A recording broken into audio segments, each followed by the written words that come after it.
Kano State Governor Abdullahi Ganduje has called on the federal government to establish a law banning the movement of cattle from north to other parts of the country as a way of arresting the frequent clashes between farmers and herders. The governor told journalists in Abuja after a lunch meeting of governors of the All Progressive Congress that such a move can also eliminate problems of cattle rustling.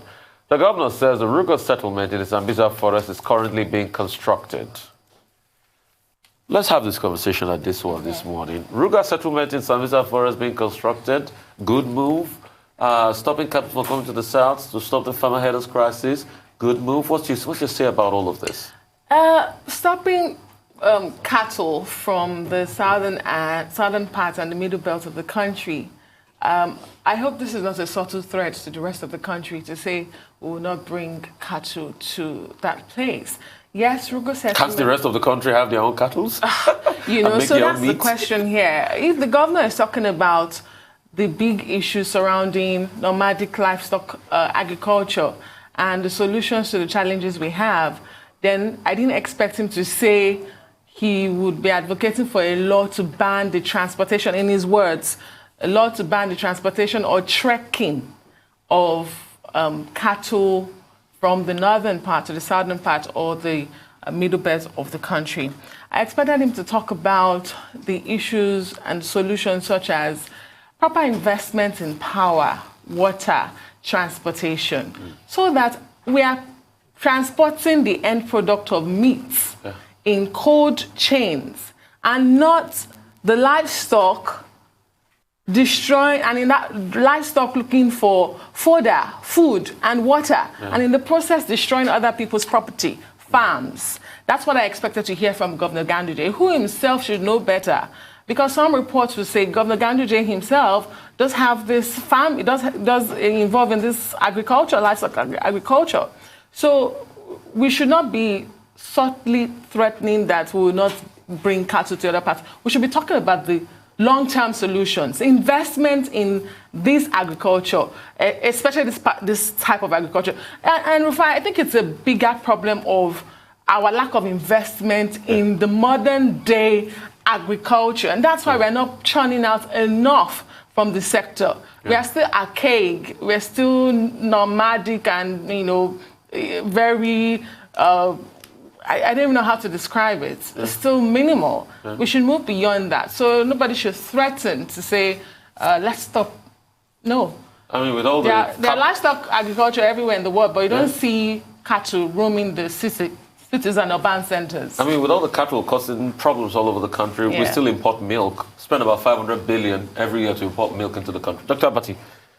Well, I mean, I guess that the governor of Kano State, Governor Ganduje, is responding to recent developments in the southeastern part of the country with the Eastern Security Network, in the southwest with regard to the situations reported from Ondo State, Ogun State, and Oyo State, particularly in the Barapa, North, East, and Central local governments, which threw up a new phenomenon called Sunday Buu.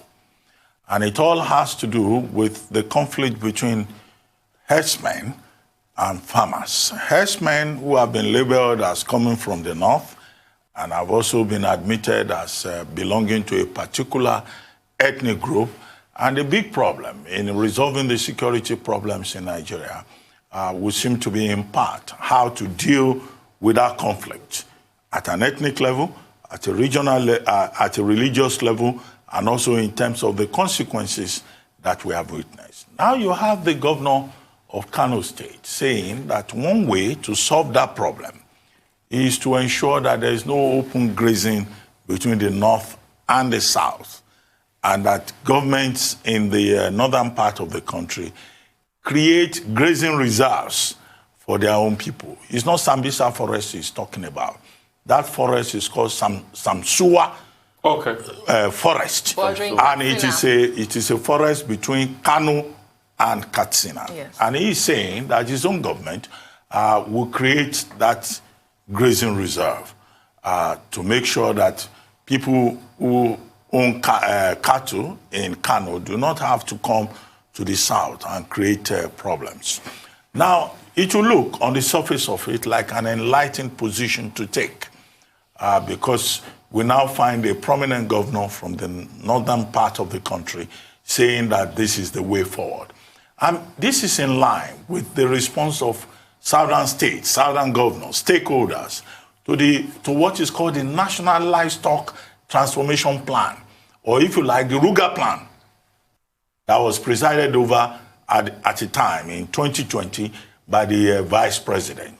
And the response from the South is that, yes, okay, you can have a National Livestock Transformation Plan on the grounds that, yes, people who own cattle, who are herdsmen, they are given grazing reserves in their own part of the country. Don't bring them to the South. The people in the South are farmers. They are not cattle rearers. Everybody should stay in their own space, because this is not about religion, this is not about ethnicity, it's about business. So if it's a business, do your business.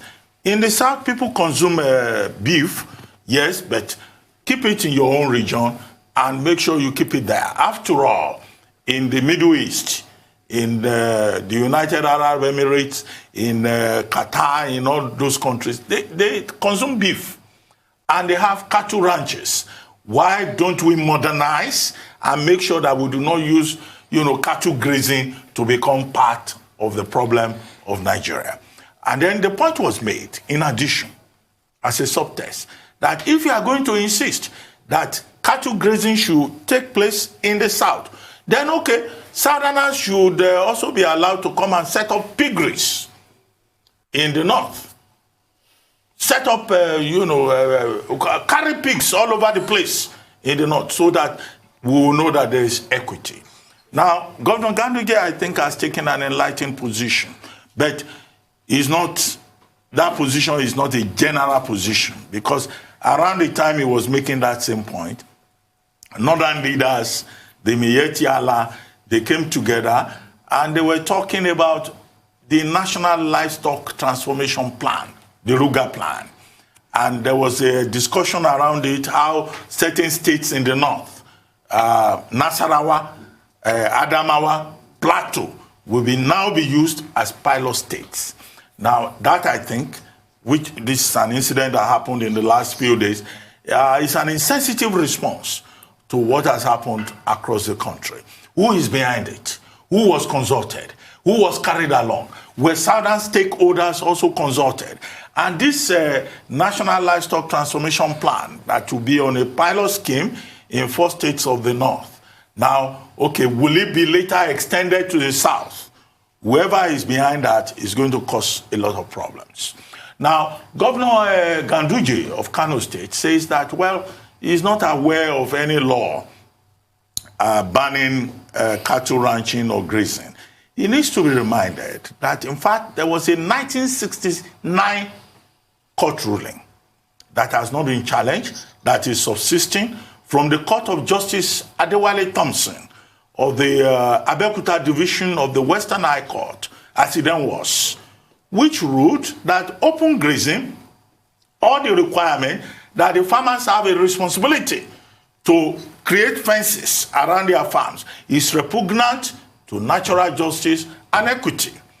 And he made that very clear, and that law has not been repealed. So Nigeria needs to confront this issue about open grazing, and they need to modernize cattle rearing. Yeah. These are the issues that we need to deal with.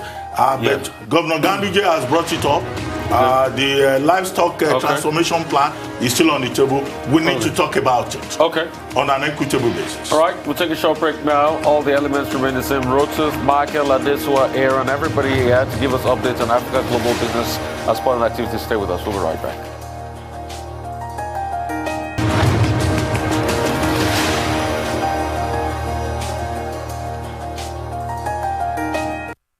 All right, welcome back to the morning show right here on the Rise News channel. Let's go straight to it. Our dependable Rotus Odiri is here. Odiri, how are you doing? Rotus, sorry. Hey, Odiri, Rotus is all good. Good morning, Rufai. Good morning, Doctor. Good morning, this one. Good morning, all. On the job. We kick things off with the World Bank.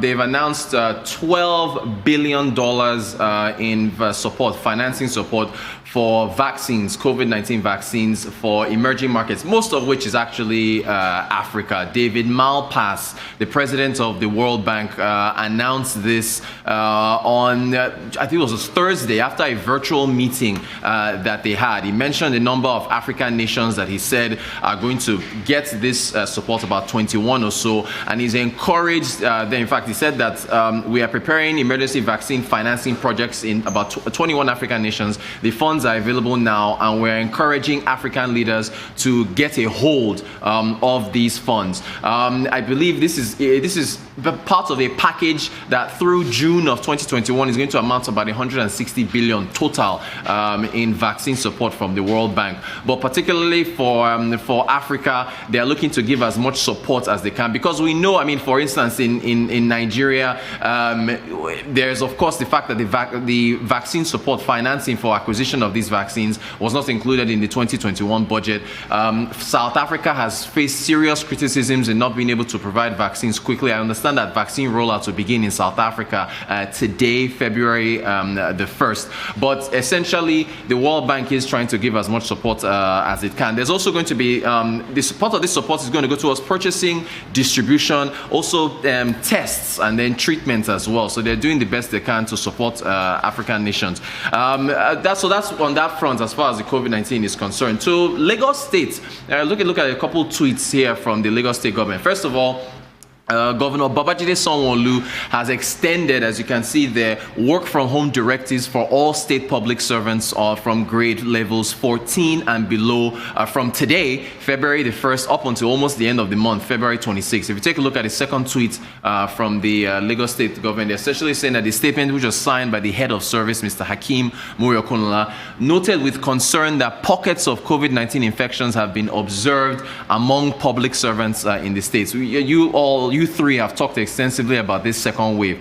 The flip side of this is that, or rather not really flip side, to piggyback, is that Lagos State has to look at improving broadband infrastructure, right? If you're going to continue to, at least because of the concerns with COVID-19 spreads, allowing grade 14 and so on, public workers to work from home, even in the private sector, there is a need for broadband internet to be improved in order for us to adjust to this new normal and cater to this type of directives that are put out. Because this is another full month now where these public servants will be made to work from home. So it's essential to make sure that they are still as efficient as possible. For essential workers, they're not, I mean, Lagos State was in particular said that essential workers will still continue as usual. But again, the notable thing here is that we do need improved broadband infrastructure in order to allow us to adjust to this new normal. To the Nigerian Stock Exchange, for the month of January, the exchange returned 5.3% for this month. It's one of the lowest returns we've seen since August 2020. However, when you consider the fact that the Nigerian Stock Exchange is coming off the best returns that we've seen in the world for 2020, returns of in excess 50% returns, well, you know, positive returns for January are at this rate, even though it's, 5%, it's still decent. Now, is January a bellwether for the rest of the year? According to stats that are out there, I think 19 out of 24 times, the last few times we saw a positive return in January, 19 out of 24 times, the stock market ended positive. It's only the first month of the year. We're not really sure what's going to happen for the rest of this year, but going by the Monetary Policy Committee holding rates constant, they didn't increase the benchmark interest rate to try to head off inflation. Based on that, that still means that stocks will be flowing towards the exchange. Look at it. This is according to Nairalytics, part of Nairametrics Financial Advocacy. They put together this top 10 stocks in January. Look at Champions Breweries, 262%. That's pretty much because of Heineken, parent company, which has the majority holdings in Champions Breweries in the brewery sector, announcing that they're going to increase their stake in the company. The brewery sector, I've not been very bullish on them because they've had their problems with their excise taxes affecting their margins, also disposable income of Nigerians that would purchase their drinks being squeezed. Haven't been very bullish on them, but then, Champions did extremely well. Livestock feeds, 86% there in the agri sector. Linkage assurance there in the insurance sector did 73% in January. Insurance as a sector led all the other sectors, did about 29% this month of January. And then BOC gases, that's in gas, 58%. Japal Maritime, 47%. Lafarge in cement. Cement is another sector. You look at Dangote, Lafarge, and Boa Cement, pretty much an oligopoly in that sector. So, those are stocks to always look at for cement. And then Ardova Oil and Gas, 40%. Chi Food and Beverage, 38%. Coronation Insurance, 35%. And then Fitsin in pharmaceuticals. Most of these stocks are not very liquid. I mean, when it comes to the stock exchange, I still tell folks to look at the big blue chip stocks, which is only a handful. MTN and Airtel did about 9-10% in January as well. So telcos, cement, and of course the banking sector. Those are the sectors I like to look at. So some of these players that you're seeing on your screen, don't want to take that to heart for the rest of the year, but it was a good month for them. And then since we're on the subject of the stock exchange, the CEO of the Nigerian Stock Exchange, Oscar Onyema, he got married over the weekend. So congratulations to him. He's turning 53 this August, I believe. So he ties the knots. Congratulations to him, and that's our update for Africa. Good for Oscar Onyema, and we wish him and his spouse the very best. But I mean, the stock market that you've been talking about, is there any indication that those stocks that are doing well will end positively beyond now? Sorry, Doctor, I can't really hear you right now. So I hope I get the volume. I was asking you whether those stocks will end positively on a sustainable basis, because you've identified a number of stocks and how the stock market in Nigeria is bullish. Probably one of the best in the world in terms of the percentages. But will it be sustained? Will it be the same situation by the end of the year? And then I was going to talk about Lagos. Well, I think the Lagos State government is taking an enlightened position. Lagos State has the highest infection rate in the entire country.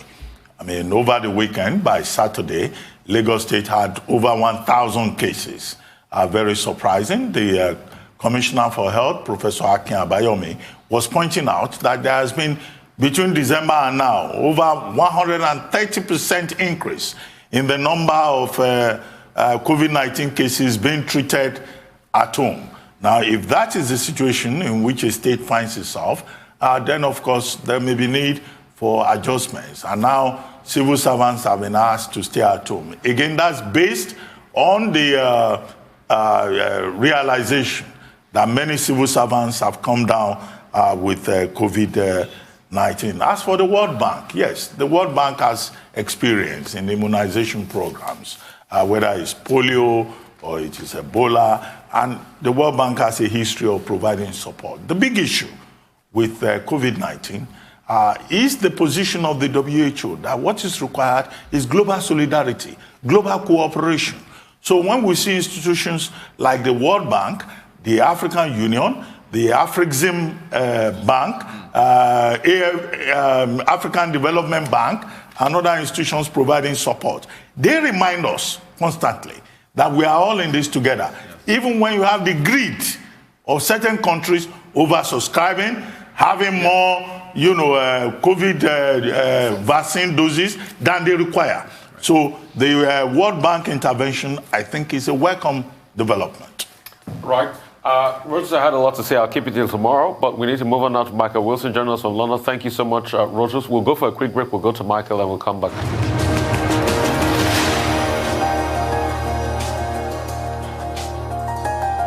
Right, welcome back. We join Michael Wilson now from London to give us updates on global business. Michael, good morning. How are you doing?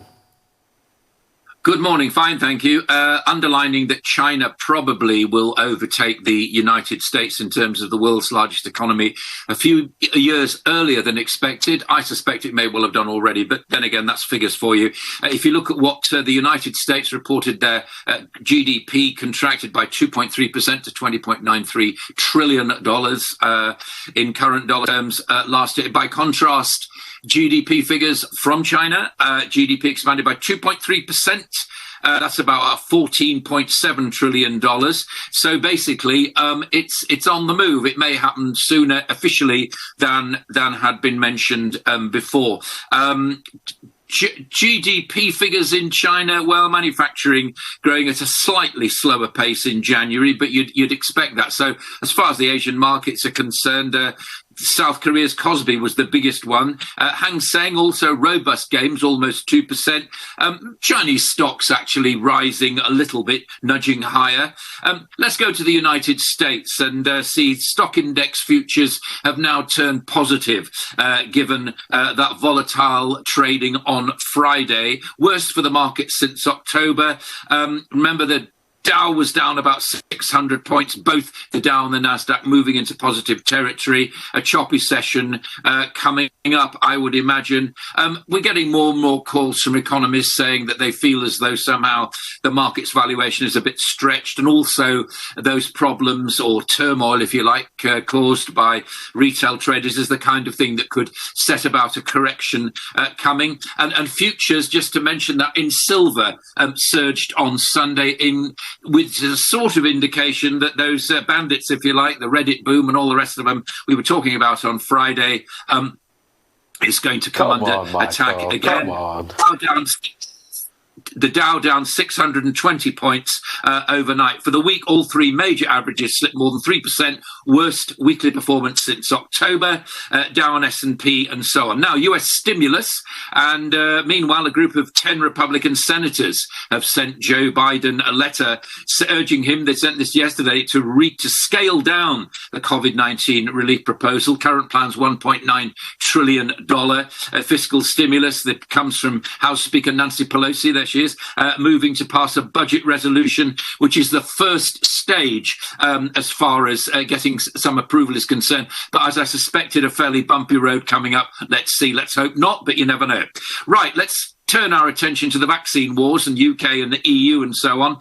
It's been a heavy weekend of talking about what's been going on. And the EU says UK Swedish drug firm AstraZeneca will now resupply 9 million COVID vaccines by March.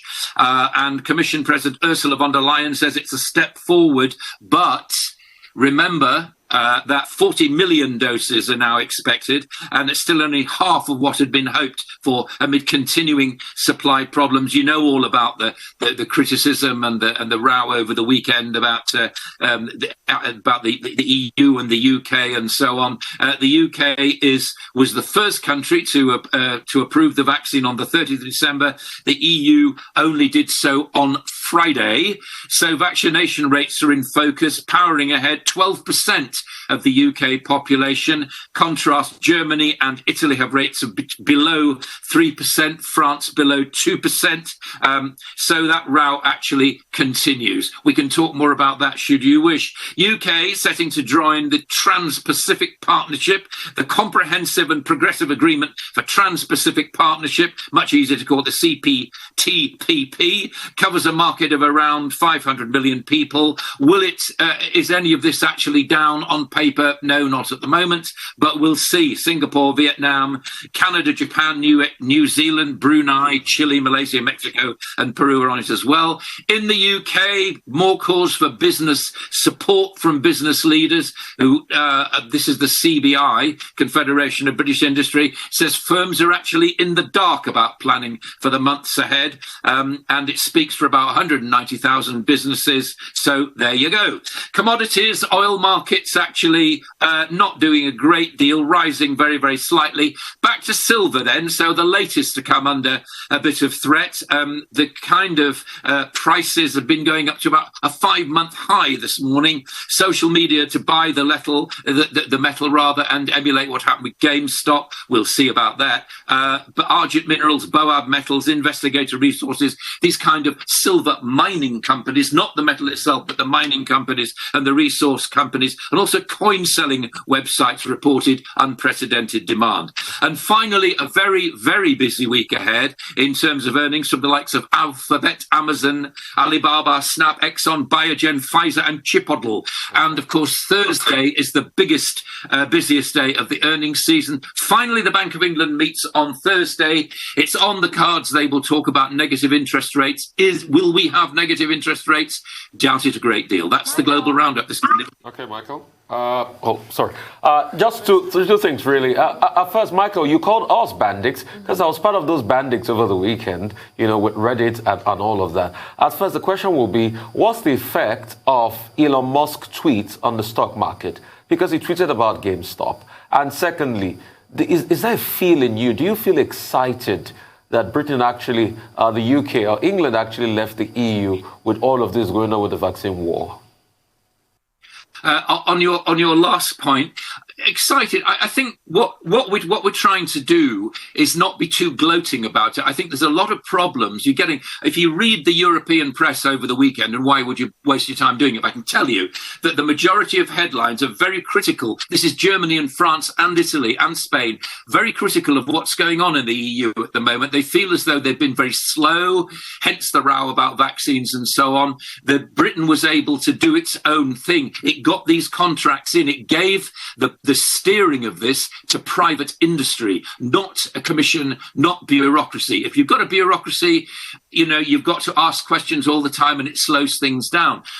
27 miles separates these islands from the continent, from the EU, across the channel. And a lot of people over the channel are wanting these vaccines desperately. My turn comes on Tuesday. And a lot of people in the country have already been vaccinated. Some of the people where I live, who are over much over 70, have been vaccinated twice. So Britain has actually got this underway. What was your first question? The market and the effect of Elon Musk tweeting out some stocks and people going out there to buy it.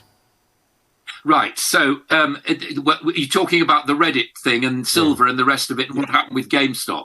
Yes. Is that what you mean? Yes. Right. Okay. So all that is, it's those are people just playing the futures market. They've decided that Wall Street doesn't work for them particularly well. The stock market doesn't work for them, so they're doing it themselves. It's not difficult, really. They've been searching for stocks. What they're not doing is they're not looking at fundamentals of companies. You mentioned Warren Buffett on Friday. It's not like that at all. What these people are doing is seeing what the stock market is shorted. In other words, trying to make Wall Street trying to make profits of stock prices going down, which you can easily do because you borrow the stocks now and you buy them later at a reduced price and you pocket the difference. That's been going on for years. This is what these social media sites are doing. They say, well, Wall Street can play a game, so can we. Now, I would caution the silver market because those of us with very long memories will remember Bunker Hunt in the mid-80s. I'm sure the doctor will remember this. And he actually tried to corner the silver market and failed miserably. You've got to be really careful with these things. In and out's the thing. This is just day trading. Well, Michael, I have a pack of questions for you, but we may not be able to take those questions because of the limitation of time. You talked about China. You talked about South Korea. They seem to be doing well economically in relation to GDP, export ratings, PMI, and all of that. And there are countries that fall in that bracket. But there are many countries, frontier economies, developing economies that are not doing well. What are those lessons that we can possibly learn from those countries that are doing well in the face of the pandemic? Second, the issue about Britain joining the Trans-Pacific Agreement partnership. Now, what is the economic benefit? You pulled out of the EU, and now you are looking in another direction. What are the clear economic benefits? And then, of course, the stimulus package in the United States. 10 Republicans are already saying, well, $1.9 trillion is not acceptable. They are proposing $600 million. What are the kind of political realities that we're likely to see playing out in the United States? But I guess we don't have time. But maybe tomorrow you'll be able to respond to some of those urgent topical questions. All right. Thank you so much for your time, Michael. This one, Moro, is next. Well, new wave of infections largely driven by more transmittable variant are forcing governments around the world to impose tight restrictions, and this is resulting in resistance in some parts of the world. But this has not stopped tallying of the global infections and death rates. So at the latest tally, according to the Johns Hopkins University, this morning shows that there are more than 102 million COVID-19 infections globally, and over 2.2 million deaths have also been recorded. Those are the global figures this morning. And here in Nigeria, over the weekend, the country crushed the 130,000 mark of coronavirus infections. It comes barely 7 days after the country's tally surpassed 120,000. And there have also been almost 100 deaths in the last 7 days. This indicates just how swift the virus has been spreading across the country and how lethal it is becoming. As of Sunday night, the number of people infected with COVID-19 stood at 131,242 after 685 new cases were reported in 16 states. Lagos, the Federal Capital Territory, Edo, Oyo, Kano, and Rivers states top the list of coronavirus deaths in Nigeria at the moment. Still in Nigeria, the country is ready to receive the 100,000 doses of Pfizer vaccine and has the infrastructure to store adequately.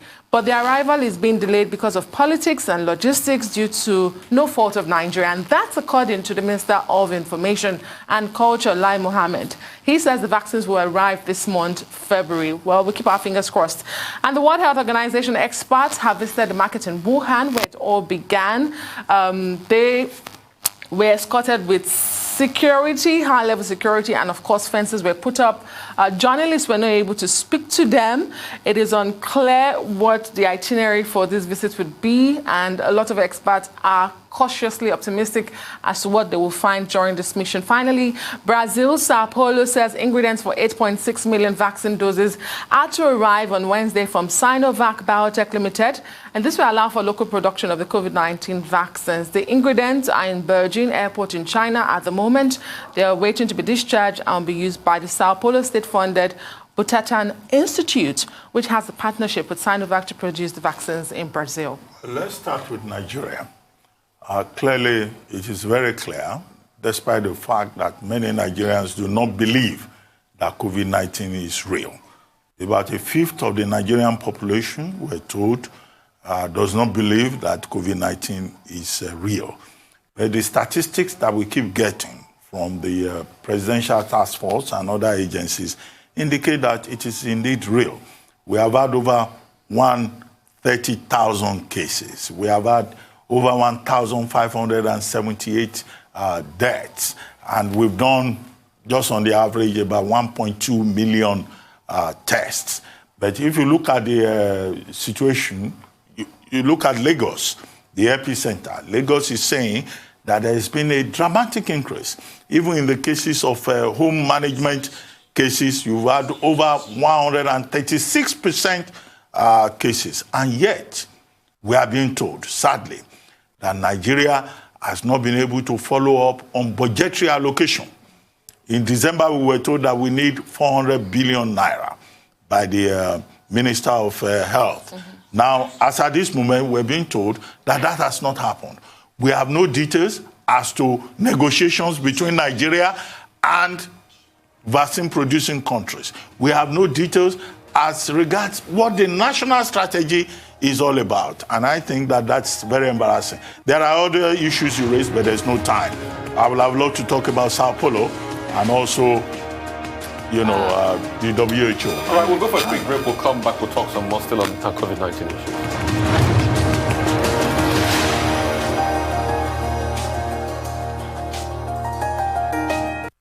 Right, welcome back. We'll come back to this. We'll still talk about COVID-19. Yes, Dr. Bati was talking about some of the stories. He wanted to comment on Sao Paulo, Brazil. No, I've not even finished with Nigeria. Okay. And I think that part of the problem we have in Nigeria is that we're being told that the budgetary allocation has not been processed as part of a supplementary budget proposal.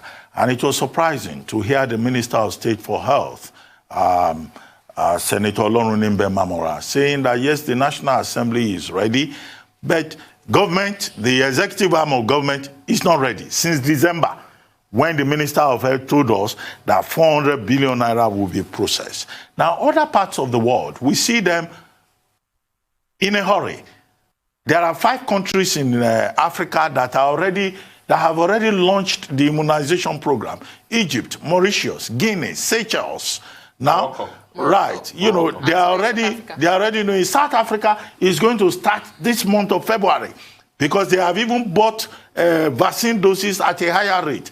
Nigeria, at the beginning of February, is still talking about the COVID-19, the COVAX facility of 100,000 doses that we are expecting, which will not reach anywhere. So we don't see this sense of urgency on the part of Nigeria. We were told that a technical review committee was set up. That was like a month ago. Now, what we are hearing as of February 1 is that Nigeria has not yet decided on which vaccine, which particular vaccine, whether it's Pfizer or Moderna or Johnson & Johnson or Covax or Sinovac that we're going to get. Now, that doesn't show me, an indication of a seriousness. And I think that we should not, keep quiet. We need to tell the Nigerian government that, yes, the people may be vaccine hesitant. They may not believe that COVID is real. The government itself needs to show the political will to deal with the problem. Yeah. Now, as for Sao Paulo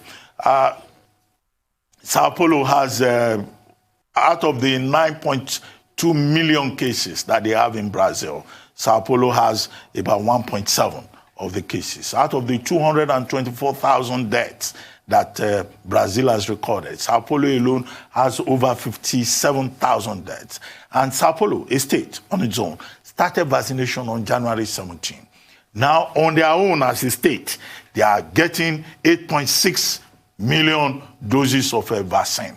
And by the first week of February, they intend to vaccinate more people. Now, that's a state inside Brazil. It's not just Sao Paulo alone, Bahia and other states, they are also getting vaccines.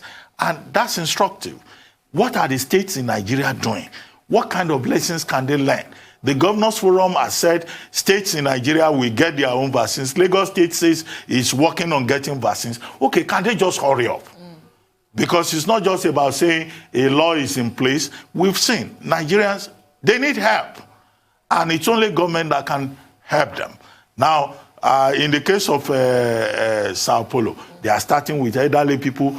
But they have a president in that country, Jair Bolsonaro, who is the biggest problem in Brazil. Because he's saying, look, COVID-19 is something that we have to live with. He even says that Brazil is so much in debt and that government cannot provide additional support for anybody. So you have a president that has given up. But you have states like Sao Paulo, like Bahia, like other states, like the entire southwestern part of Brazil, saying, as governors here, we will help. The governor in Sao Paulo is Governor Doria, and he is proactive. Okay, where are the governors in Nigeria? When you even have government events in Nigeria, even our governors don't use face masks. So these are some of the issues. I feel the pertinence and the pain, when we talk about this. We can't talk about this enough. And that's why the last time the head of primary health care was here, we raised all these concerns. He told us everything was all okay. But see what's happening now. We don't even have vaccines. And that's why I asked him a particular question. I said, what's the data for the elderly people you vaccinate? He told me they will just start collating the data. That's to show you how much our vaccine move has gone. You see, we are saying all of this in the interest of our country. We want our country to get vaccination. We want our country to do well. That's why we are saying it. It's not a result of any animosity towards anybody. Let's do better. We are not doing better. That's why we are talking. The day you do better, we'll come up here and praise you.